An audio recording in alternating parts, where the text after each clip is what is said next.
नमस्कार, झारखंड की खबरों में आप सबों का स्वागत है। आइए जानते हैं आज की तमाम बड़ी खबरों को। इससे पहले आपने चैनल को सब्सक्राइब नहीं किया है तो प्लीज चैनल को सब्सक्राइब कर बेल आइकन को प्रेस कर दीजिए ताकि खबरों का अपडेट आपको मिलता रहे। बढ़ते हैं खबरों की ओर।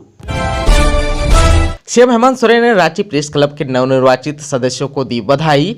प्रभात खबर के संजय मिश्र बने नए अध्यक्ष।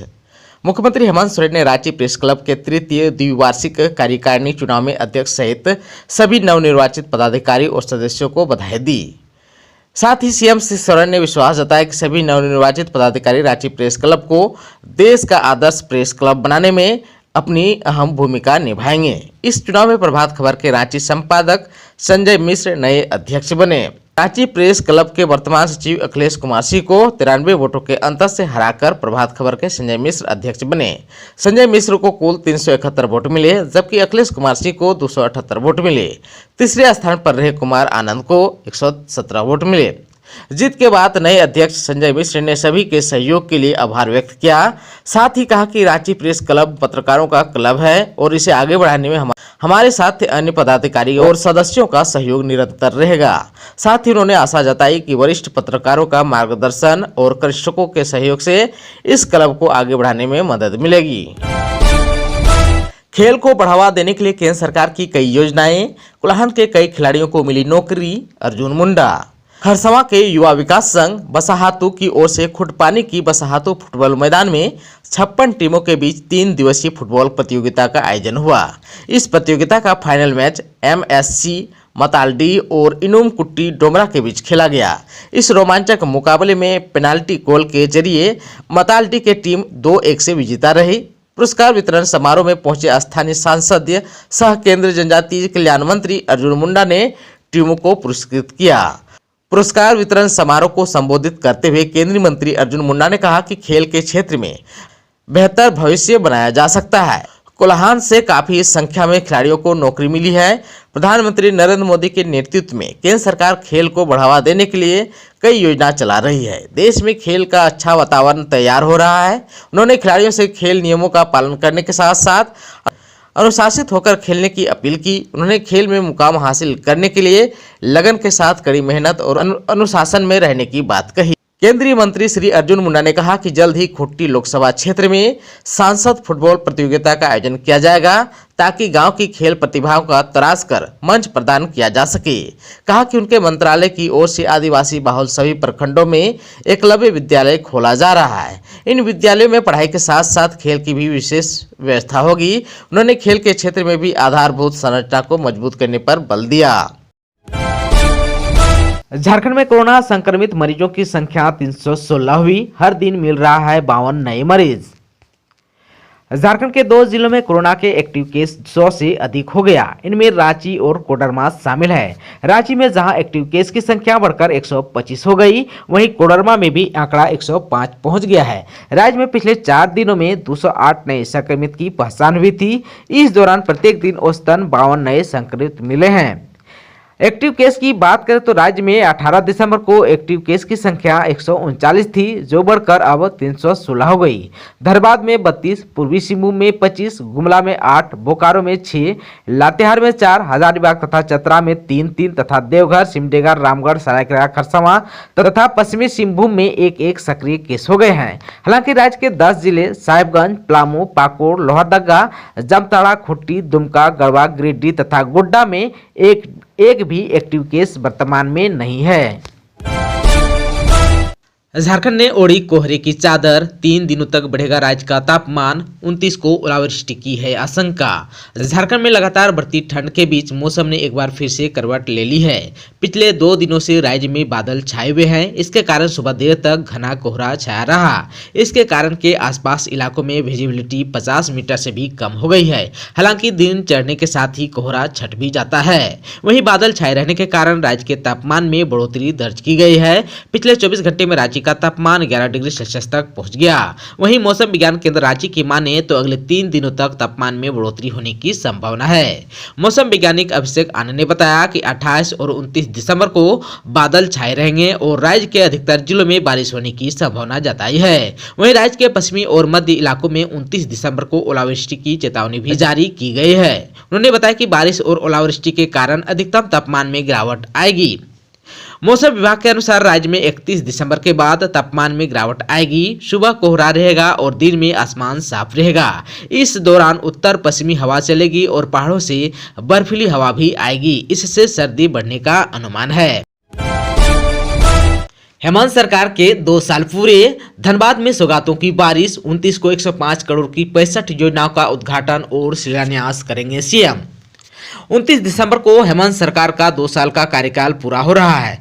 2 साल पूरा होने के उपलक्ष्य में सरकार ने राज्य की जनता को करोड़ों की सौगात देने का निर्णय लिया है। धनबाद में 105 करोड़ की 65 योजनाओं का सीएम ऑनलाइन उद्घाटन और शिलान्यास करेंगे। इसके लिए सभी विभागों ने तैयारियां तेज कर दी है। जिन योजनाओं का निर्माण होगा उन्हें हैंड ओवर लेने की प्रक्रिया भी विभागीय स्तर पर तेज कर दी गई है। दर्जनों भवनों, पार्क और विवाह भवन तैयार हो गए हैं। गोल्फ ग्राउंड में 5 करोड़ रुपए की लागत से निर्मित स्पोर्ट्स कॉम्प्लेक्स खुलने का शहर के लोगों को काफी समय से इंतजार है। पहले फेज का काम पूरा हो चुका है। 29 दिसंबर को उद्घाटन के साथ ही इसे आमजनों के लिए भी खोल दिया जाएगा। नहीं थम रही है कोरोना संक्रमण की रफ्तार। कोडरमा एसपी और डीएफओ सहित 63 नए संक्रमित मिले। कोडरमा जिले में कोरोना संक्रमण की रफ्तार पूरी तरह बेकाबू हो गई है। सोमवार 27 दिसंबर 2021 को जिले में रिकॉर्ड 63 नए संक्रमितों की पहचान हुई। संक्रमितों में वन प्रमंडल पदाधिकारी, पुलिस अधीक्षक के अलावा सदर अस्पताल के कई कर्मी, एसडीओ कार्यालय के कर्मी, मरकच्चों की महिला चिकित्सक सहित अन्य लोग शामिल हैं। बताया जाता है कि 24 घंटे के अंदर आरटीपीसीआर जांच में 31, ट्रूनेट मशीन से जांच में 18 और रैपिड एंटीजन किट से हुई जांच में 14 लोगों के संक्रमित होने की पुष्टि हुई है। संक्रमित जिले के अलग अलग क्षेत्रों के रहने वाले हैं। शहरी क्षेत्र कोडरमा और झुमरी तिलिया से सबसे ज्यादा संक्रमित मिल रहे हैं। स्वास्थ्य विभाग के द्वारा जारी मेडिकल बुलेटिन के मुताबिक 63 नए केस के साथ जिले में कोरोना के सक्रिय केस की संख्या बढ़कर 179 हो गई है। सोमवार को 2 मरीज स्वस्थ भी हुए। वहीं 24 घंटे के अंदर 519 नए लोगों का सैंपल जांच के लिए लिया गया, जबकि 293 लोगों की रिपोर्ट नेगेटिव आई है। हेमंत सरकार के 2 साल, राज्यपाल रमेश बैस से मिलकर सीएम हेमंत सोरेन ने दिया कार्यक्रम में शामिल होने का न्योता। 29 दिसंबर 2021 को हेमंत सरकार 2 साल पूरा कर रही है। इसी के तहत आयोजित कार्यक्रम में शामिल होने के लिए राज्यपाल रमेश बैस से सीएम हेमंत सोरेन ने मुलाकात कर आमंत्रित किया। कार्यक्रम का आयोजन रांची के मोरहाबादी मैदान में होगा। इस अवसर पर राज्य सरकार कई नई योजनाओं की शुरुआत करेगी। वहीं कई भवनों का उद्घाटन सहित कई युवाओं को नियुक्ति पत्र भी दिए जाएंगे। आप सबको बता दें कि राज्य की हेमंत सरकार ने वर्ष 2021 को नियुक्ति वर्ष घोषित कर रखा है। इसी के तहत कई विभाग जैसे ग्रामीण विकास विभाग, कल्याण विभाग, स्वास्थ्य विभाग सहित अन्य कई विभागों के लिए नियुक्ति पत्र का वितरण किया जाएगा।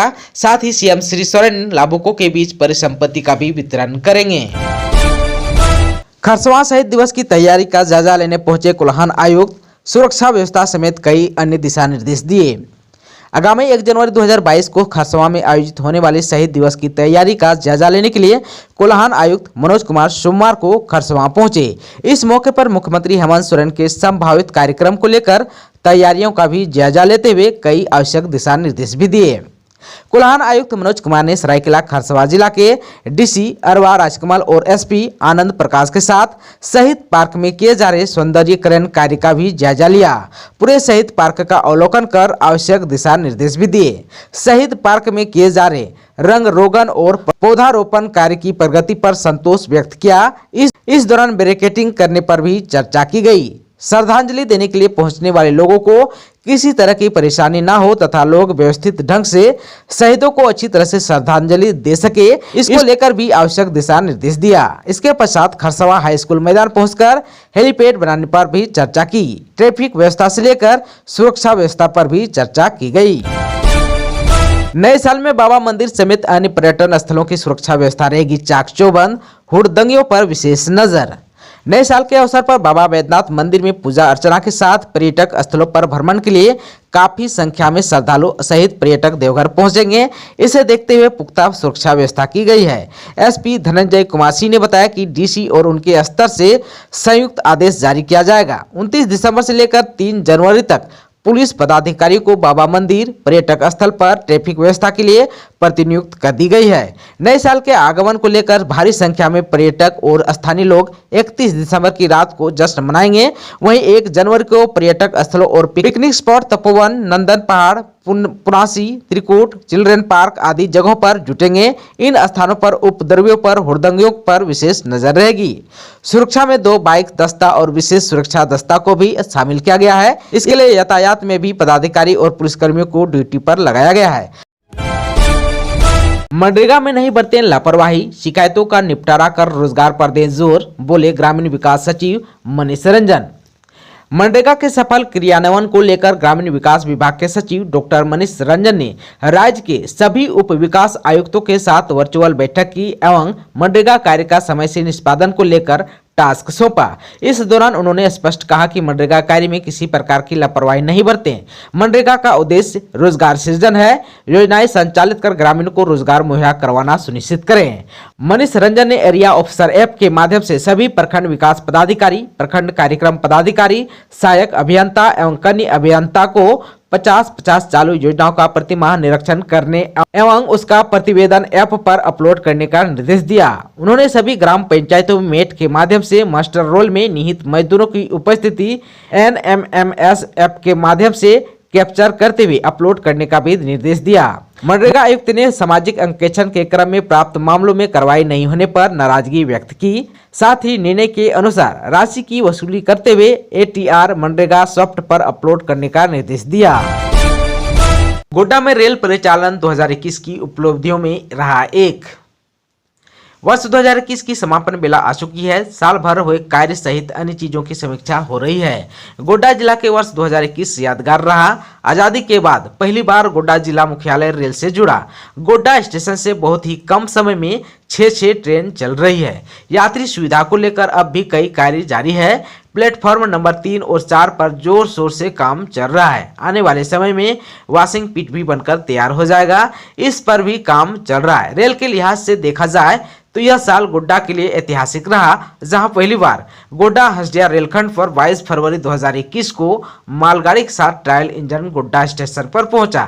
इसके बाद 5 मार्च 2021 को CRS हुआ। ट्रेन चलाने की अनुमति 90 किलोमीटर प्रति घंटा के हिसाब से मिली, जहां सांसद डॉक्टर निशिकांत दुबे ने CRS के बाद घोषणा कर दी कि गोड्डा से पहली ट्रेन हमसफर स्पेशल होगी। दोस्तों, चैनल पर आप नए हैं तो प्लीज चैनल को सब्सक्राइब कर बेल आइकन को दबा दीजिए ताकि खबरों का अपडेट आपको मिलता रहे। इसके साथ ही आज की खबरों में बस इतना ही। हमें दीजिए इजाजत। नमस्कार।